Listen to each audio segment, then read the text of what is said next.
এখানে তেলাপিয়া, বাঁশপাতা, ট্যাংরা আর গরম ভাতের সাথে ছোট মাছ একেবারে জমে যাবে।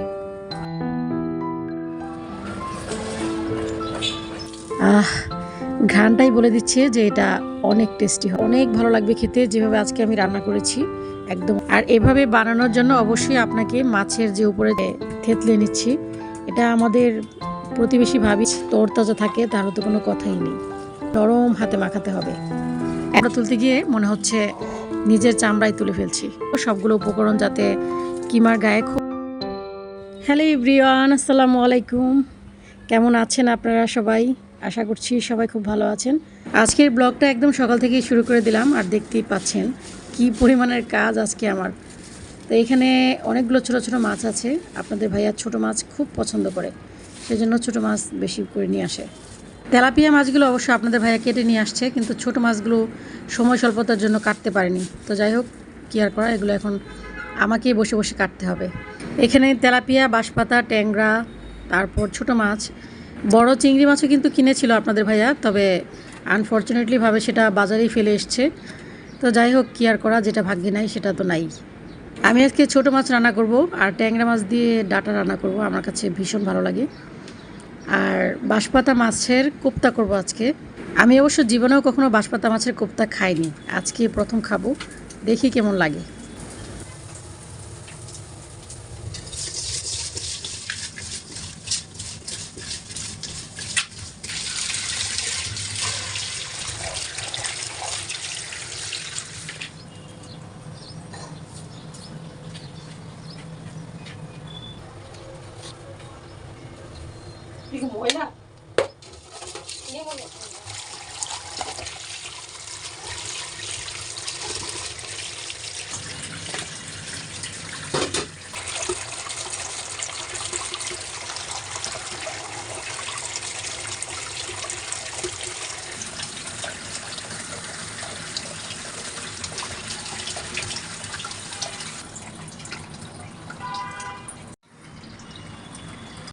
প্রায় 2 ঘন্টা পর্যন্ত মাছ কাটার পর এখন আর ইচ্ছে হচ্ছে না ডাটা কাটি বসে বসে, কিন্তু কি আর করা, কাটতে তো হবেই, রান্না করতে হবে যেহেতু।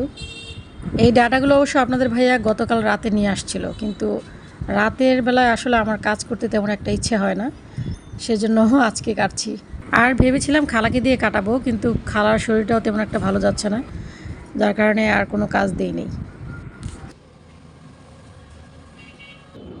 এই ডাটাগুলো অবশ্য ছোটো আলু দিয়ে রান্না করলে অনেক বেশি ভালো লাগতো।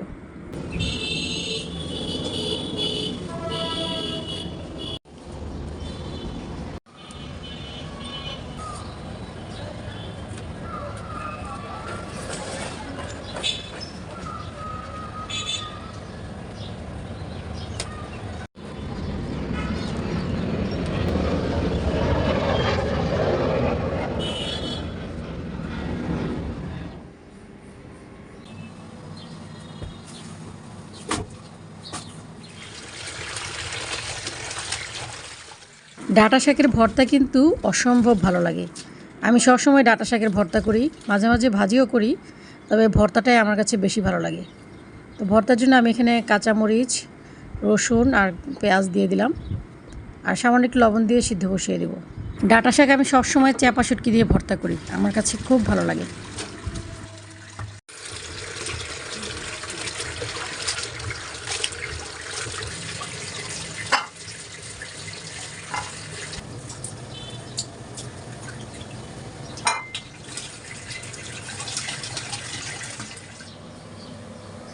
এখানে আমি প্রায় 4টার মতো চাপা শুটকি নিয়েছি। এখন হাত দিয়ে খুব ভালো করে আঁশগুলো ছাড়িয়ে নিব। শাক পাতার ভর্তায় আসলে চাপা শুটকি না হলে ভালোই লাগে না। এই তো আমার খুব ভালো করে ধোয়া হয়ে গেছে।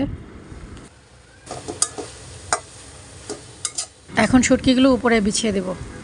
শুটকিগুলো অবশ্য আমি আলাদা করে পুড়ে নিতে পারতাম, কিন্তু আমার কাছে এটাই অনেক বেশি সুবিধার মনে হয়। প্রথমে অবশ্য ভেবেছিলাম তেলাপিয়া মাছ দিয়ে ডাটা রান্না করব, পরে দেখি যে তেলাপিয়ার পিসগুলো অনেক বেশি বড় বড় হয়ে যায়, সেজন্য ট্যাংরা মাছ দিয়ে ডাটা রান্না করছি। আর যেহেতু আজকে সবই ছোট মাছ রান্না করছি, সেজন্য ছোটই নিলাম সব কিছু।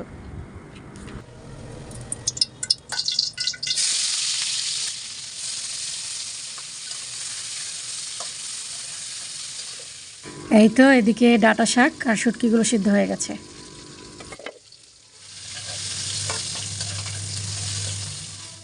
এখন এই তেলের উপর আমি দিয়ে দিব রসুন কুচি, তারপর দিব পেঁয়াজ কুচি, স্বাদ মতো লবণ দিয়ে পেঁয়াজ রসুনগুলোকে একটু ভালো করে ভেজে নেব। আমি ভাজা হয়ে গেলে দিয়ে দিচ্ছি আদা রসুন বাটা, আর খুবই সামান্য করে হলুদের গুঁড়ো মরিচের গুঁড়ো দিয়ে দিলাম। মশলা যত কম খাওয়া যায় ততই শরীরের জন্য ভালো, এবং তরকারিও কিন্তু অনেক টেস্ট হয়। মশলাগুলো কষানোর জন্য কিন্তু আমি একদম কোনো পানি ব্যবহার করিনি, একদম ভাজা ভাজা করে মশলাকে ভেজেছি। তার উপর এখন ডাঁটাগুলো দিয়ে দিলাম। চুলার আঁচটা মিডিয়াম হিটে রেখে আমি খুব সুন্দর করে ডাঁটাগুলো কষিয়ে নেব, আর এভাবে কষিয়ে রান্না করে খেয়ে দেখবেন, ভীষণ ভালো লাগবে। আসলে তরকারি টেস্ট হয় আপনার কষানোর উপর। তরকারি যত ভালো করে কষাবেন খেতে ততই ভালো লাগবে। হালকা ভেজে রাখা মাছগুলো দিয়ে দিচ্ছি। এই ডাঁটা তরকারি এভাবে করে যে কোনো মাছ দিয়ে রান্না করে খেয়ে দেখবেন, খুব ভালো লাগবে। এখন আমি ছোট মাছগুলো রান্না করব, আর ছোট মাছগুলো কিন্তু হাতে মেখে রান্না করলে বেশি ভালো লাগে। তো সবগুলো মাছ আমি নিয়ে নিলাম, আর এটাতে এখন দিয়ে দিব আপনার পেঁয়াজ কুচি। ছোট মাছ রান্না করতে গেলে অবশ্যই পেঁয়াজ কুচিটা একটু বেশি লাগে। পেঁয়াজ কুচি নিয়ে কোনো কিপটামি করা যাবে না। কয়েকটা কাঁচামরিচের ফালি দিয়ে দিলাম, আর এখন দিয়ে দিব রসুন কুচি। এটা অপশনাল, এটা আপনারা চাইলে নাও দিতে পারেন, তবে আমার কাছে খুব ভালো লাগে দিলে। আর এখন দিয়ে দেবো টমেটো, যেহেতু এখন টমেটোর সিজন সেজন্য দিয়ে দিলাম টমেটো। আর আদা রসুন বাটা দিয়ে দিলাম 2 চামচের মতো, স্বাদ মতো লবণ, আধা চা চামচ হলুদের গুঁড়ো, আর আধা চা চামচ মরিচের গুঁড়ো দিয়ে দিলাম। ছোটো মাছে কিন্তু হলুদ মরিচের গুঁড়োটা যত কম দিতে পারেন ততই ভালো। দিয়ে দিচ্ছি রান্নার তেল, আর এখন হাত দিয়ে খুব ভালো করে মেখে নেব। আর উপরে যে টমেটোগুলো আছে এগুলোকে আমি আগেই ভাগে একটু ভালো করে চটকিয়ে নিচ্ছি, যেহেতু গুঁড়া মাছ কিন্তু অনেক জোর দিয়ে মাখানো যাবে না, একদম আলতো হাতে নরম হাতে মাখাতে হবে।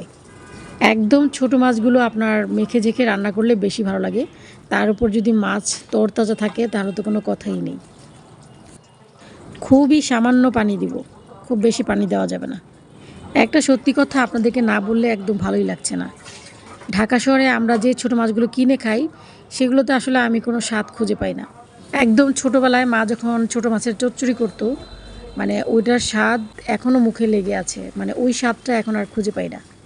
তবে স্বাদ খুঁজে পাই বা না পাই, ছোটো মাছ খাওয়া কিন্তু শরীরের জন্য অনেক ভালো, অনেক উপকার। অনেক সময় কাটাকাটির জন্য আসলে ছোটো মাছ খেতে ইচ্ছে হয় না, কিন্তু ছোটো মাছ খাওয়া অনেক ভালো, চোখের জন্য ভালো, সব কিছুর জন্যই ভালো। এই তো আমার ছোটো মাছের চচ্চড়ি রান্না করা হয়ে গেছে, আর আমি একদম ভাজা ভাজা করে রান্না করেছি। দেখেন, কোনো পানি রাখিনি, একদম ভাজা ভাজা করে ভেজেছি। গরম ভাতের সাথে ছোটো মাছ একেবারে জমে যাবে। এদিকে আমার ডাঁটা তরকারিও রান্না করা হয়ে গেছে। ডাঁটা মানেই হচ্ছে ছোটো আলু, ছোটো আলু দিয়ে রান্না করলে ডাঁটা খেতে অনেক ভালো লাগে। তবে এই আলু দিয়েও কিন্তু ডাঁটা অনেক ভালো লাগবে খেতে, যেভাবে আজকে আমি রান্না করেছি একদম অসাধারণ লাগবে। রান্না আমার আজকে কোনোভাবেই শেষ হবে না গাইস। এখন এই যে 2টা মাছ রয়েছে, এই 2টা মাছের কোপ্তা করব।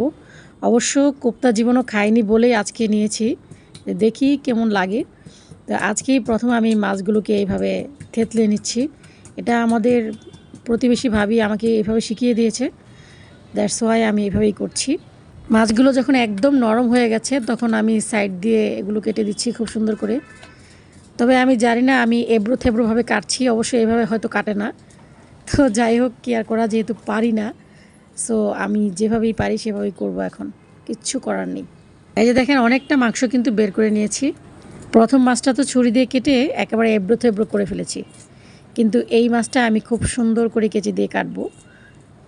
এই তো খুব সুন্দর করে কেটে নিচ্ছি আমি, আর এখন আস্তে করে উপরের চামড়াটা তুলে ফেলছি। এভাবে মাছের চামড়া তুলতে গিয়ে মনে হচ্ছে নিজের চামড়াই তুলে ফেলছি। অনেক অনেক কষ্ট হয়েছে আমার এই চামড়াগুলো আলাদা করতে। তো যাই হোক, আমি অনেকগুলো মাংস পেয়েছি চামড়ার ভিতর থেকে। এখন আমি এর ওপর দিয়ে দিচ্ছি পেঁয়াজ কুচি, তারপর দিয়ে দিচ্ছি মরিচ কুচি, দিয়ে দিচ্ছি ধনে পাতা, সামান্য মরিচের গুঁড়ো, সামান্য হলুদের গুঁড়ো, তারপর দেব স্বাদ মতো লবণ, তারপর দেব গরম মশলার গুঁড়ো। এখন হাত দিয়ে খুব ভালো করে মেখে নেব সবগুলো উপকরণ, যাতে কিমার গায়ে খুব ভালো করে মিক্স হয়। তো আদা রসুন বাটা দিতে একদম ভুলে গেছি, তো এখন দিয়ে দিলাম আদা রসুন বাটা। তো এখন এই কিমাগুলোকে আমি একটু লম্বা করে শেপ দিয়ে নেব, আর শেপ দিয়ে এই যে চামড়াটা দেখতে পাচ্ছেন, এই চামড়ার ভিতর ঢুকিয়ে একটা পুর বানাবো। এই যে এভাবে নাকি সবাই বানায়, সেজন্য আমিও বানালাম। আর এভাবে বানানোর জন্য অবশ্যই আপনাকে মাছের যে উপরের চামড়াটা আছে এটা একদম আস্ত রাখতে হবে, যাতে কোনোভাবে ছিঁড়ে টিড়ে না যায়। তো এই তো ফাইনালি আমি রোল বানিয়ে ফেলেছি। এখন তেল দিয়ে ভাজবো। আপনারা চাইলে এগুলোকে ডুবো তেল দিয়েও ভাজতে পারেন, আবার চাইলে একদম অল্প তেল দিয়েও ভাজতে পারেন। অল্প তেল দিয়ে ভাজলে অবশ্যই চুলার আঁচটা কমিয়ে তারপর ভাজতে হবে। আর যদি ডুবো তেলে ভাজেন তাহলে তো মানে যেভাবে ভাজা যায় সেভাবেই ভাজতে হবে। তো যাই হোক, এটা খেতে কিন্তু অসম্ভব মজার হয়। আপনারা যদি কেউ না খেয়ে থাকেন তাহলে অবশ্যই একবার হলেও ট্রাই করবেন। এখন বানাবো অসম্ভব মজার ডাঁটা শাক পাতার ভর্তা। এই ভর্তা হলে অন্য কিছু দিয়ে আর ভাত খেতে ইচ্ছেই করে না। আর এমনিতেও আজকে অনেকগুলো আইটেম করা হয়ে গেছে।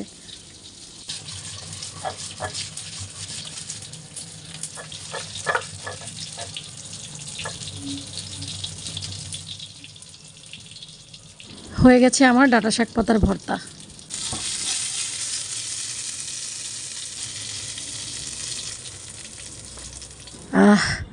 ঘ্রাণটাই বলে দিচ্ছে যে এটা অনেক টেস্টি হবে।